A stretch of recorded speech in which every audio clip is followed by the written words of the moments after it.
Everyone. Today we will be starting with a session that is fundamentals of computer applications. What is a computer? We will be talking about what is a computer, what is hardware, what is software, what are the different input devices, output devices. So we will be learning on these topics, right? So let's begin with the session.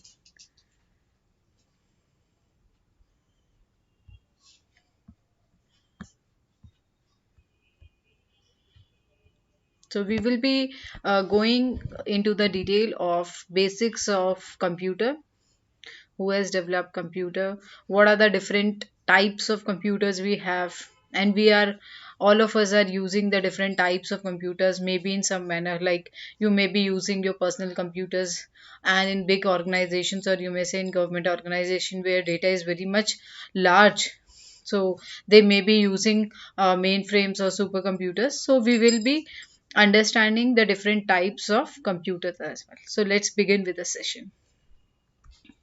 What is a computer? Now everybody knows about, like whenever you go for any job, now everybody is asking you about, you should be a computer savvy, right? And you should know how to use computer. Earlier we, like in not in every domain it is used, but nowadays everything is on computer. You cannot say like, I don't know computer but I want a job. If for a job you need to follow, you need to pursue any course that basically tells about the basics of computer, right? So I'm going to tell you in detail what is a computer and what are the basic things that we should know. Even we are not tech savvy, we are not computer savvy, we don't know how to use it, but we should know the following terms. We should know how to use it. Basically, what are the different packages? Most of the people are using MS Office. What are the different packages under this?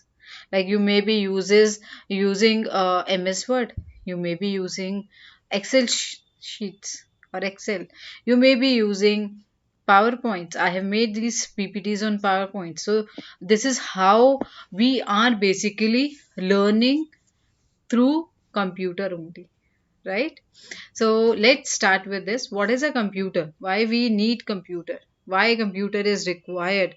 Why everybody says for a job, for any course, you should know computer? Because everything is nowadays, even if you are pursuing commerce subject, or if you are pursuing art subject, you need to make presentations. Now where you are going to make these presentations? On a computer. And on a computer, which type or which tool you are going to use to make your PPTs for your presentations. So you should know the basic things, and we will be learning about the basic packages that are offered by Microsoft, that is of Microsoft Office, or you may say spreadsheets, Excel, or PowerPoint. We may be learning through this. Nowadays most of the people are using Google Apps. So basically we can use Google Apps. They have their own advantages, whereas when we have these types of packages, they have their own advantages. So one by one in later series we will be learning about what are the different types of packages we have and what is the difference between them, how to use them, right? So let's begin with this. So what is a computer? Computer is an electronic device that is designed to work with information. So when we talk about computer, that is again we need to process some information. We need to store some information. We need to process, we need to manipulate some information, right? The term computer is derived from the Latin term that is computer. This means to calculate, right? To compute something, or programmable machine, right? So this is what is a computer. Let's go to the next part. What are the advantages? Why we are saying कि we are going to use computer? Why we say this thing? There are certain characteristics, there are certain features of computer, there are certain advantages of using that, right? Computer is an electronic device. Yes, everybody knows we can use this computer. It is an electronic device. It is charged. It is going to be charged. It works on electricity, yes, right? It can store large amount of data. Whenever you are working, you went some on some marriage and you have clicked some picture. Now you need to save those images of that marriage on your system. So you have to have some amount of memory also, some amount of data also. So data is always there, information is always there. So where to save this information? That is on computer itself, right? Then we have is can perform operations on data. I told you about this thing. Like if you want to manipulate on data, if you want to manipulate on information, you need to have something through which you are going to doing so, right? Performing a given function on the data, display the results as an output. Like if we have any data, right? If we are performing anything on a data, we should actually, what we are going to do is we want some output that should come out from that, right? What are the result? It should display, it should show some results, right? Process data whenever needed. Yeah. So whenever we have some information, now we need to process the information and we need to have some data behind that. We need to basically, we are what we are doing, we are maintaining the data itself. That is why computer is required now. If there is no data, why to have computers? So you need to store something, right? Otherwise there is no need of computers. Okay. Yeah, it is known to compute. It is known to compute, it is known to calculate, it is known to programmable machine. It is like there are several names, there are several advantages of computer, right? Now let us move to the history of computers. Like everybody knows about computer, but they don't know what is the history of computer, right? Let us start with this. Let us begin with this part. First, in 1945, between 1945 to 1955, vacuum tubes were used. We don't have such kind of processing systems, right? We have what? Vacuum tubes. And they were very large, like we will be seeing in the later slides how mainframe systems are maintained, how supercomputers are maintained. They are basically it needs a large space also, right? But whenever we are using vacuum tubes, it is basically generate immense heat, right? And of course they were very expensive. Then after this vacuum tubes, transistors came into picture. That is the second generation of computers. That is in between 1955 to 1965, when we were using transistors. And also obviously it is storing for large amount of data set. It is basically they were very large. So they need some space, right? And again they were expensive. Then in the third generation, that is between 1965 to 1975, they were replaced by ICs. So what are ICs? Integrated circuits. So which basically reduces, you may say, the storage size of that particular system. So now we don't need a large space to store those systems. There is a reduction in size and cost also. And in the fourth generation, that is in between 1975 to 1995, there is an introduction of VLSI. What is that?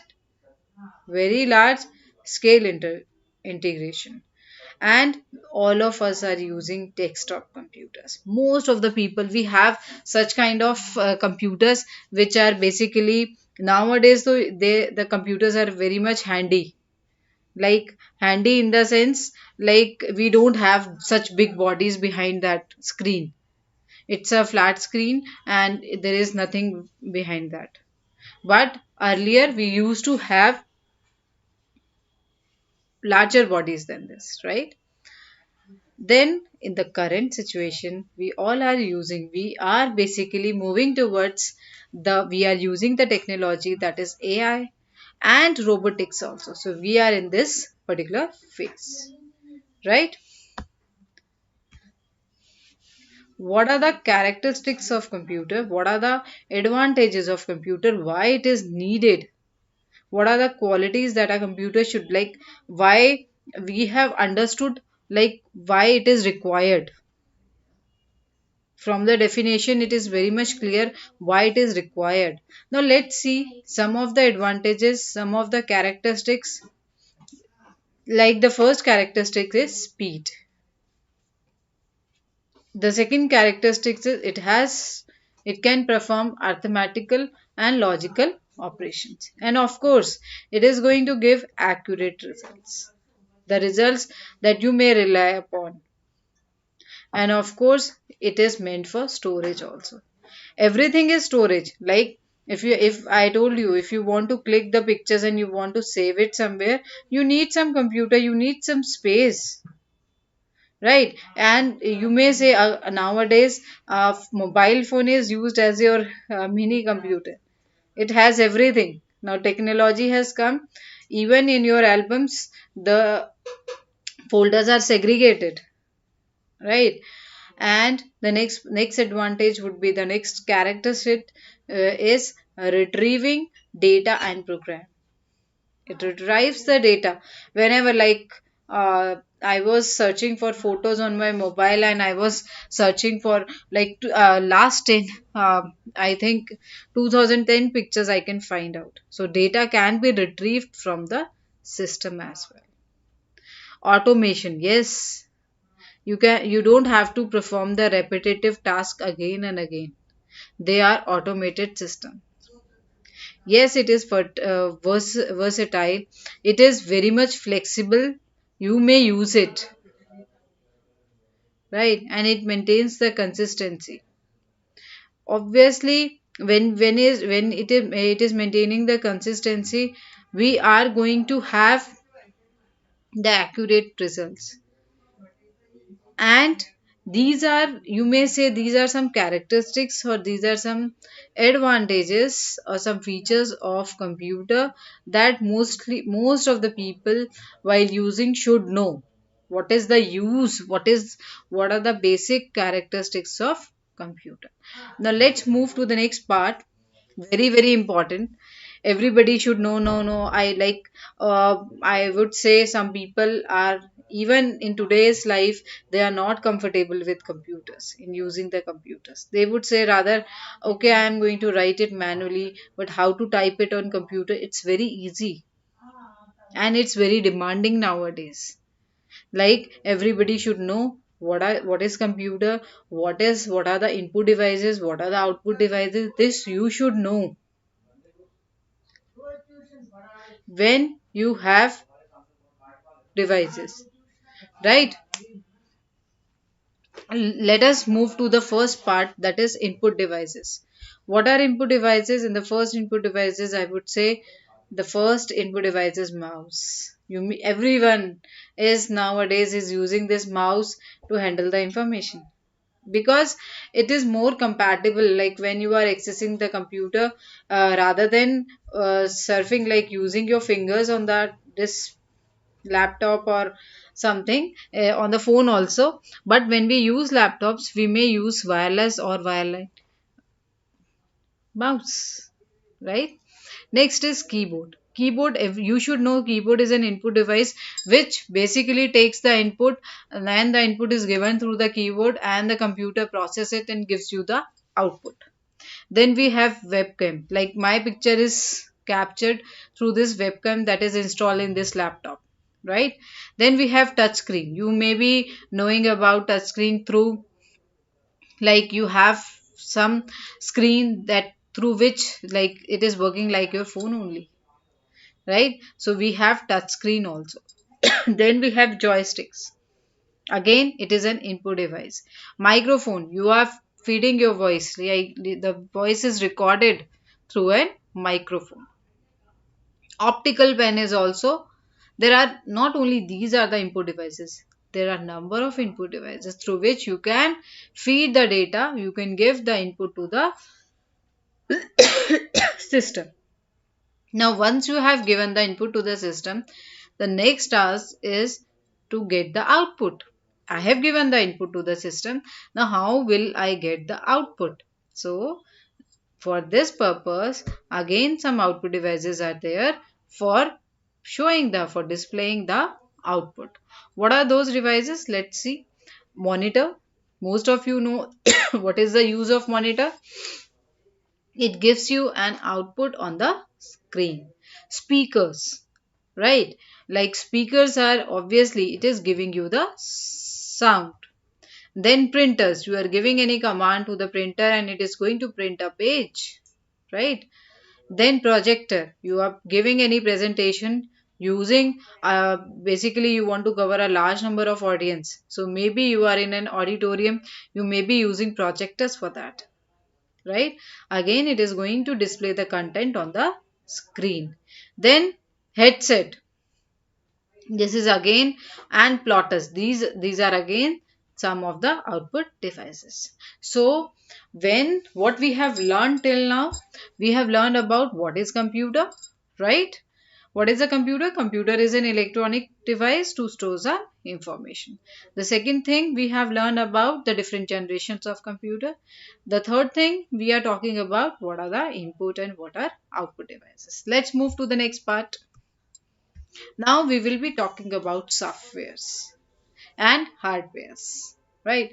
What is a software? What do you mean by software? So software is a series of instructions that are saved in a program and you are going to use that software. Suppose I am going to use some packages like application softwares, or maybe I may be using some system softwares. Let us discuss upon that. What are system softwares?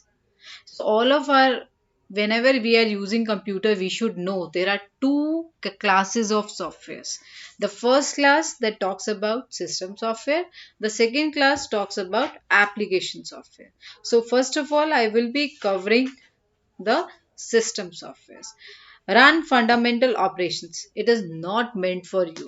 It is for maintaining the system. The name itself suggests the working of the software.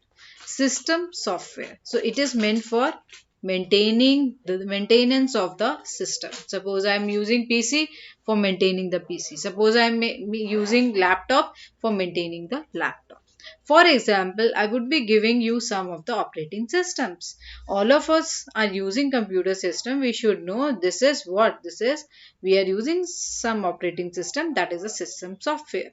If I am going to use some utility softwares like antivirus, that would be falling in this category only, right? So we should know system softwares are used for maintaining the system. Loading and running the program, saving and retrieving the data, communicating with printers, the background details, the background, I would say the background music of the computer is system software, right? And the front end of the front end part of the computer is the application software. So let me give you some examples of system softwares, that is DOS, Windows. These all are operating systems, right? And these operating system, apart from these operating system, we may have other utility software as well. What are those? They are, suppose, antivirus packages. They are also a part of system softwares, right? Now the second class of softwares is application softwares, right? Now what are application softwares? Basically the application softwares help you to accomplish a certain task. Suppose I want to present something. I am presenting in this session. I may be using some package. I may be using some application. What is that application? That is that application software. I am using PowerPoint. If I am going to use some Word file, if I am going to use some PDF file, I am going to use that software. So application, the task which you are going to perform, right, that can be accomplished by a software, that is application software. Let us move to some examples. Word processing, memos, report generation, documentation, generating financial sheets, all are coming under, or maintaining any details, Everything is coming under word processing. Then we have spreadsheets. What are spreadsheets? Spreadsheets are basically when you are maintaining any budgets, or when you are maintaining any timetable, I would say, etc. These are all coming under Excel sheet. Databases. Yes, databases. You need to maintain some database through which you can perform the various operations like search, sort, select data, etc. Right? So databases are also performed in any application. Educational uh, example is educational for practice purpose. Like suppose I am going to download Byju's.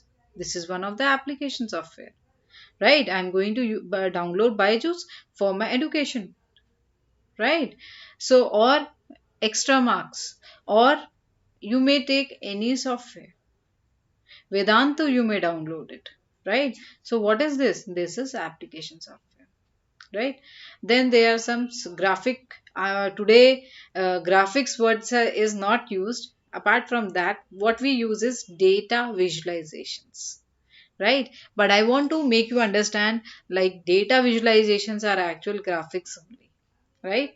We can plot different charts, we can plot different graphs, we can plot different diagrams. There are a number of diagrams tools also,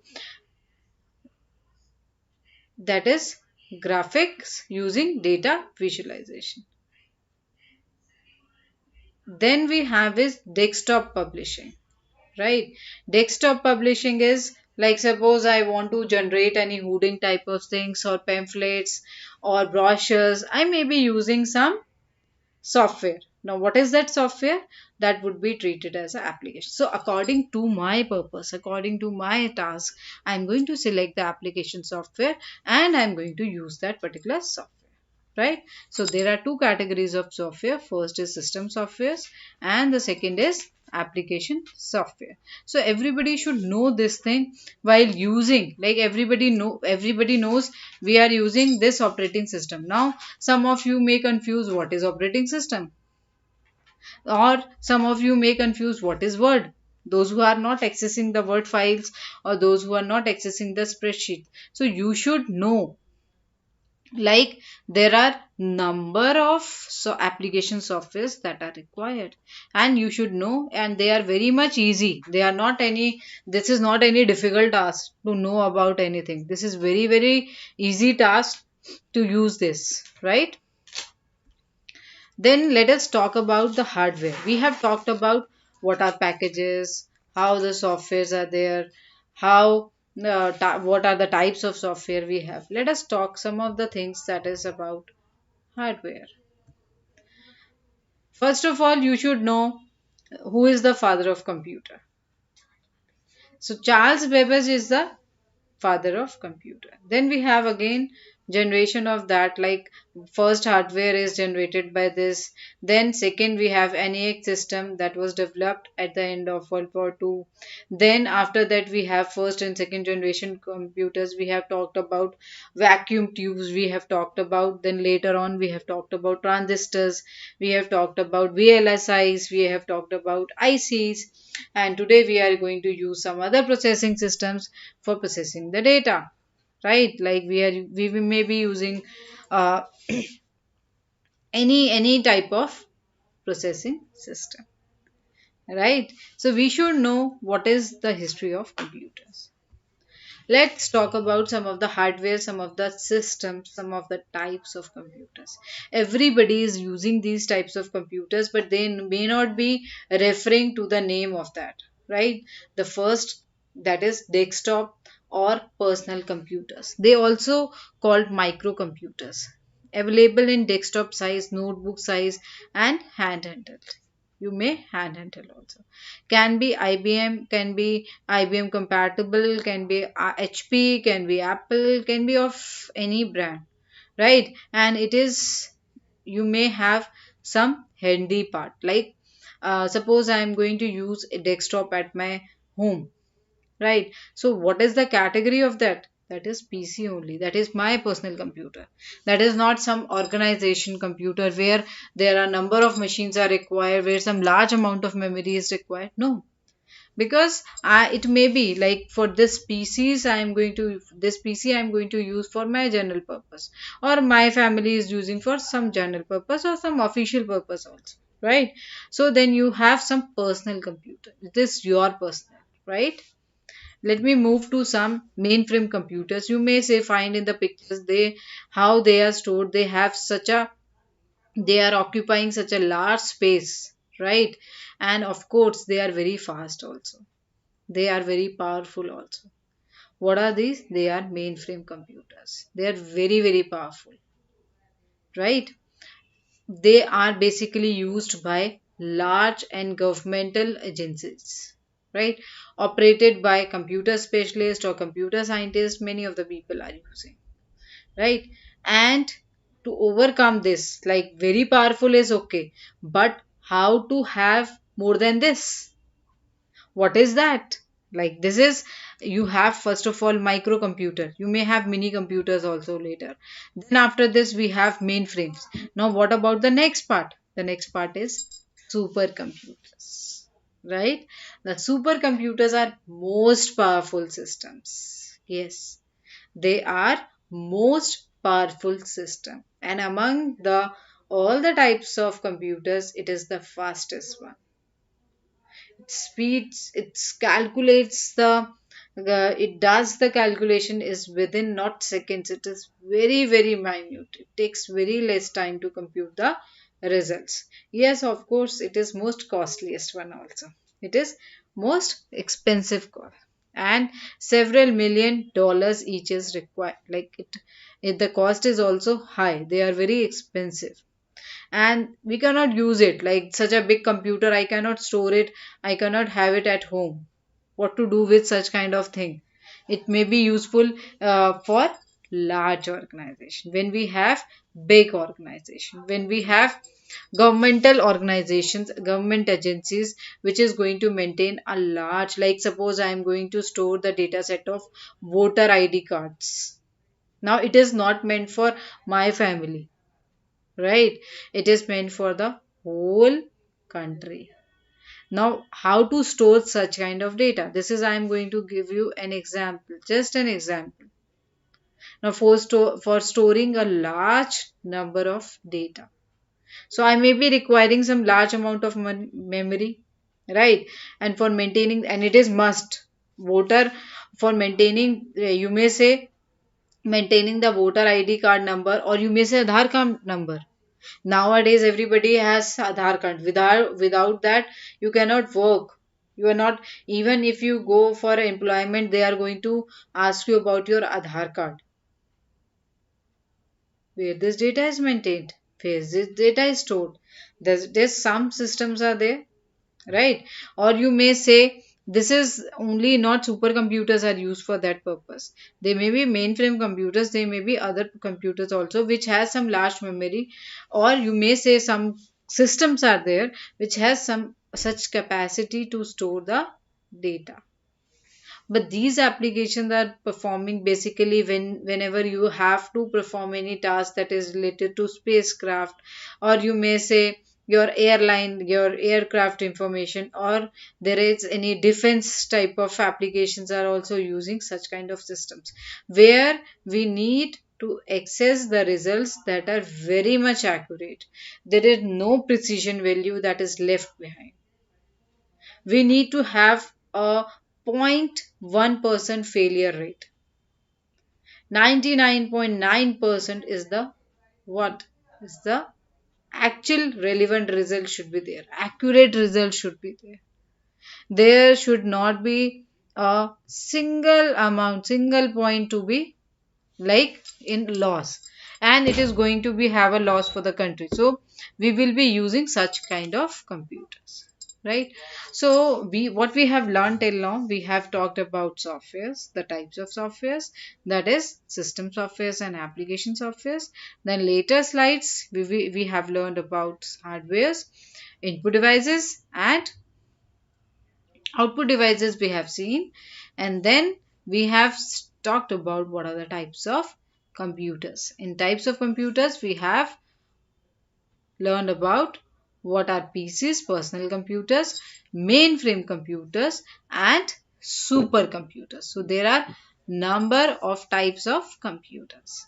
In later series, we will be learning about what are the functional units of computers, how they are related to each other, what is operating system, what is registers, what are the types of registers we have, how the information is stored in registers. So in later series we will be learning about these topics, right?